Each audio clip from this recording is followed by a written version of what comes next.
Yo, what's up mga kasamartan? Another charity, another day sa mga kasamartan. Dito tayo sa meetup ng Good Samaritan Riders Club dahil meron tayo ngayon tutulungan dito sa Barangay Bahay Pare, Miloayan, Bulacan. So antabay tayo mga kasamartan. Let's go! Yes, ito kasama natin si Madam Belen, si Brogy, si Bro Keno, Newbie, yun, Newbie. Hello, Newbie. Si Bro Villa Castin and Head Alberto. Yes.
Nakita na ba sila?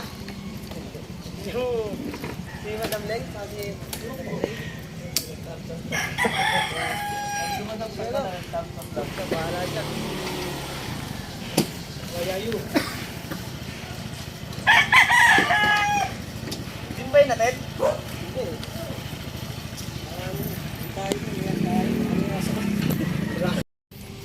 Yes, nandito na po tayo ngayon sa tulungan. Kaya mga kasama natin.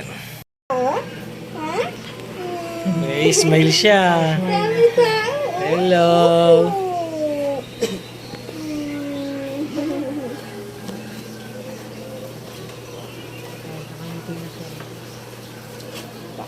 Balik 2 years old na po siya ngayon. 2 years old siya. Hello. Ano naman siya po eh. Ang tawag po sa kanya, hydrocephalus campin. Kasi daw po, dumibigay, sinisino, saka nakaka-respond po siya sa, pag tinawag po siya. Dito po tulad yung ibang, parang pantay gulay po. Yung pantay, Ilan taon na po panganay niya? 7 po. Lalaki po. Opo.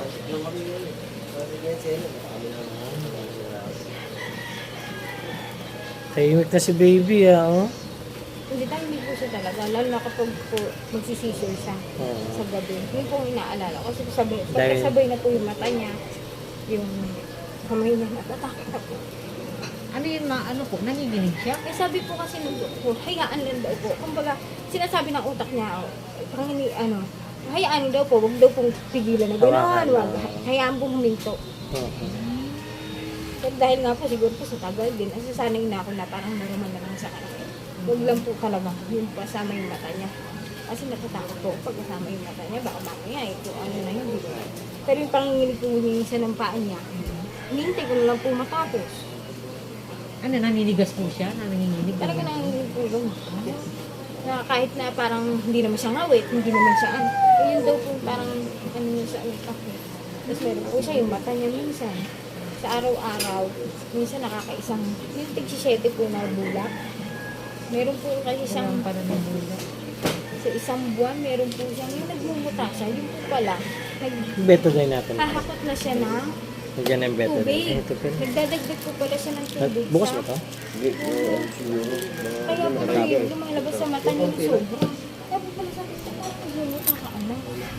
Tinawag ko na rin po yun. Talagang ganun daw po pala kapag meron gamot. Nakita ko na yung bulak kanina, hindi ko pa nadampot. Bali kahit pa paano po, makapagbigay kami ng konting tulong. Pagdamutan nyo na po para kay baby. Yung ganito naman po, Madam Belen, kung madadagdagan pa to. padala tayo.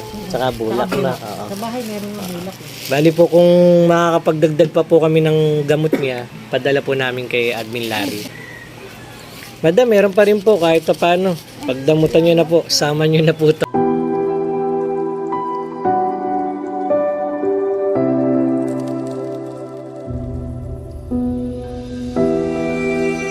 Welcome po lagi, madam. Pambili, thank you, Mami, thank you. Salamat po sa inyo. Salamat po sa inyo.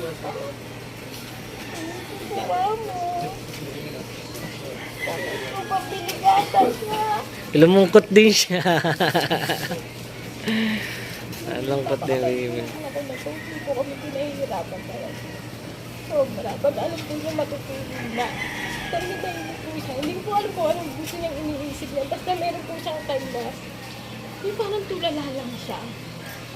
Siyempre nga po, pero iniisip ko minsan na hindi ko kayo mga pinsan kung may kasabayan akong ganito. Ang lalakad mo. Iniisip ko na lang po. Siguro hirap po sa pera, pero nandito pa rin yung anak ko. Sabi nga po ng matanda nung minsan. Isipin mo maigi, pero baka mamaya, pag hindi ka na mahirapan sa panggata, ibig sabihin mo, wala na sa inyo. Kaya pinangahawaan pa rin po yun. Kasi lagi ko nang sabi, pag hindi ko pina-opera. Gusto ko naman po sabihin, siyempre nanay po ko. Nakita ko po siyang patay noon. Kaya tinanggap ko na po, sabi ko kay Lord, Lord, hindi po tatanggapin ko kung talagang hindi niyo ibibigay. Pero 5 minutes lang po. Nagtataka ako, nagsigawan lahat na sa loob lang. Yung, ano po niya, anesthesiology, yung nagbiyak sa akin kasi sinarihan po ko. Kasi pinakita po siya sa akin patay eh. Kaya sabi ko, sige, tatanggapin ko. Pero hindi ako makapaniwala na kada mga alala po, sigawan sila lahat. Nagtataka ako, yung po pala, umiyak siya. Ibig sabihin po, talagang para sa akin po siya. Stop. Kaya sabi ko, okay lang. Sabi ko sa asawa, okay lang mag-iingat tayo sa gata, saan. Okay lang sa akin. Basta si Angel, araw